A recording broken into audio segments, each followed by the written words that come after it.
السلام علیکم ناظرین، میں محمد اسلم حسین سیاست کی عالمی خبروں میں آپ سب کا استقبال کرتا ہوں۔ پیش ہے دنیا بھر سے آج کی کچھ اہم خبریں۔ برطانیہ کے بیکنگھم پیلس نے تصدیق کی ہے کہ کنگز چارلس دوم اگلے ماہ مصر میں COP27 موسمیاتی سربراہ اجلاس میں شرکت نہیں کریں گے۔ گزشتہ روز جاری ایک رپورٹ میں کہا گیا ہے کہ یہ فیصلہ برطانیہ کے وزیر اعظم لیز ٹرس کی جانب سے ماحولیات کے پروگرام میں بادشاہ کی شرکت پر اعتراض کے بعد کیا گیا ہے۔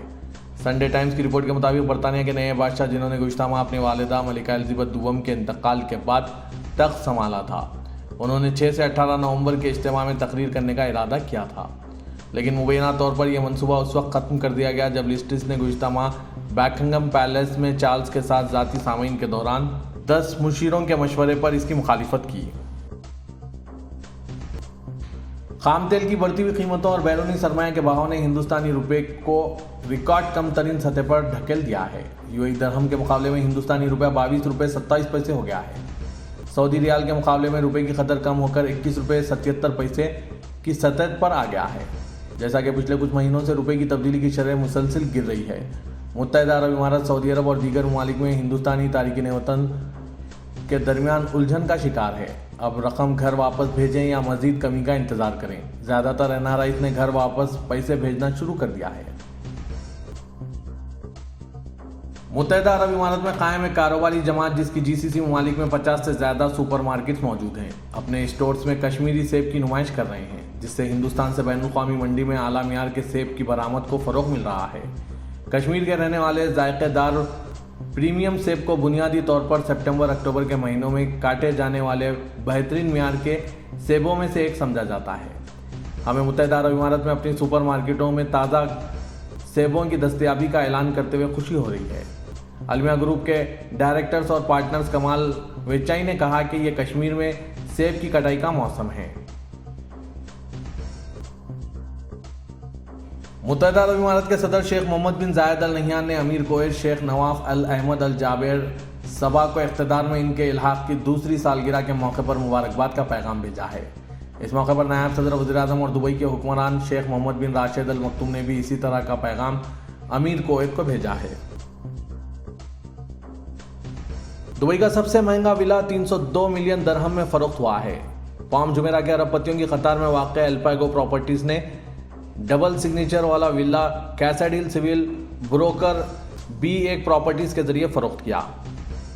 8 بیڈ روم والا الٹرا لگژری پراپرٹی کو سوٹا اور سی کے آرکیٹیکچر نے ڈیزائن کیا ہے۔ کیساڈیل سول 28,000 مربع فٹ کے پلاٹ پر 4 سطحوں، تہہ خانے، گراؤنڈ، پہلی اور دوسری منزل پر تعمیر کیا گیا ہے اور اس کا رقبہ تقریباً 25,000 مربع فٹ ہے، جس سے یہ الپیگو پراپرٹیز کے 6 کے مجموعے میں سب سے بڑا سگنیچر والا ولا ہے۔ سعودی عرب GCC ممالک کی اقتصادی و مالیاتی کمیٹی کے اجلاس کی میزبانی کرے گا۔ سعودی پریس ایجنسی کے مطابق اجلاس کی میزبانی سعودی وزارت خزانہ کرے گی۔ اجلاس میں GCC ممالک کے وزرائے خزانہ شرکت کریں گے، جس میں GCC ممالک کے درمیان اقتصادی و مالیاتی امور میں تعاون پر غور کیا جائے گا۔ خلیجی وزرائے خزانہ عالمی اقتصادی حالات کا بھی جائزہ لیں گے، نیز خطے میں معیشت کی بہتری کے لیے تجاویز بھی رکھیں گے۔ سعودی وزیر حج و عمرہ ڈاکٹر توفیق عربیہ نے ازبکستان کے صدر شوکت مرزا یوسف سے ملاقات کی۔ ڈاکٹر توفیق عربیہ 2 روزہ سرکاری دورے پر ازبکستان میں ہیں۔ سعودی خبررساں ادارے SPA کے مطابق سعودی وزیر حج و عمرے نے شاہ سلمان بن عبدالعزیز اور ولی عہد کی جانب سے صدر شوکت، ان کی حکومت اور ازبکستان کے عوام کے لیے خیر سگالی کے پیغام پہنچائے ہیں۔ سعودی قیادت کی جانب سے ازبکستان کی پائیدار ترقی اور خوشحالی کے حوالے سے نئی خواہشات کا بھی اظہار کیا گیا۔ سعودی پریس ایجنسی SPA کی خبر کے مطابق مملکت سعودی عرب نے دنیا بھر سے آنے والے زائرین کے لیے عمرہ ویزے کی مدت میں 3 ماہ کی توسیع کا اعلان کیا ہے۔ سعودی عرب کے وزیر حج و عمرہ ڈاکٹر توفیق عربیہ نے ازبکستان کے 2 روزہ سرکاری دورے کے دوران عمرہ ویزے کی مدت میں 1 ماہ سے 3 ماہ کی توسیع کا انکشاف کیا ہے۔ ترکی کے صدر رجب طیب اردوغان نے کہا کہ کچھ عرصے سے عالمی صورتحال کے اثرات کی وجہ سے پیدا ہوئے مہنگائی کے مسئلے پر قابو پا لیں گے۔ صدر اردوغان نے ان خیالات کا اظہار استنبول میں محل میں منعقدہ مالیاتی حکمت عملی دستاویز پریزنٹیشن میٹنگ سے خطاب کرتے ہوئے کیا۔ اردوغان نے کہا کہ عالمی اقتصادی بحران نئی قسم کی کورونا وائرس کی وبا اور 24 فروری کو شروع ہوئے روس یوکرین جنگ کے نتیجے میں توانائی اور اجناس کی قیمتوں میں اضافے سے جڑا ہوا ہے جس نے تمام معیشتوں بالخصوص ترقی یافتہ ممالک کو شدید متاثر کیا ہے۔ ترکی کی خاتون اول ایمنہ اردغان نے یوکرین کے صدر زیلنسکی کی اہلیہ اولینا زیلنسکی سے ملاقات کی ہے۔ ترکی کی خاتون اول اردغان نے زیلنسکی سے استنبول میں واحد پیٹن مینشن میں ملاقات کی۔ زیلنسکی نے یوکرین میں ہو رہی تازہ ترین پیش رفت کے ساتھ ساتھ اس فاؤنڈیشن کے کام کے بارے میں بھی معلومات فراہم کیے ہیں۔ پاکستان میں 57 لاکھ سیلاب متاثرین خوراک کے بحران کے خطرے سے دوچار ہیں۔ اقوام متحدہ کے دفتر برائے رابطہ برائے انسانی امور کی رپورٹ میں کہا گیا ہے کہ پاکستان میں سیلاب کی تباہ کاریوں سے غذائی عدم تحفظ میں اضافہ ہوگا اور سیلاب سے متاثرہ علاقوں میں رہنے والے 57 لاکھ افراد کو اکتوبر اور نومبر میں خوراک کے بحران اور خطرے کا سامنا کرنا پڑے گا۔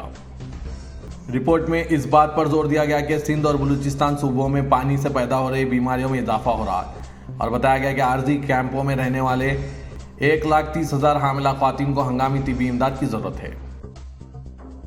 پاکستان کے وفاقی وزیر برائے ماحولیاتی تبدیلی سینیٹر شیری رحمان نے کہا ہے کہ پاکستان کی 49% آبادی خواتین پر مشتمل ہے۔ کسی بھی بحران کا سب سے بڑا اثر خواتین پر پڑتا ہے۔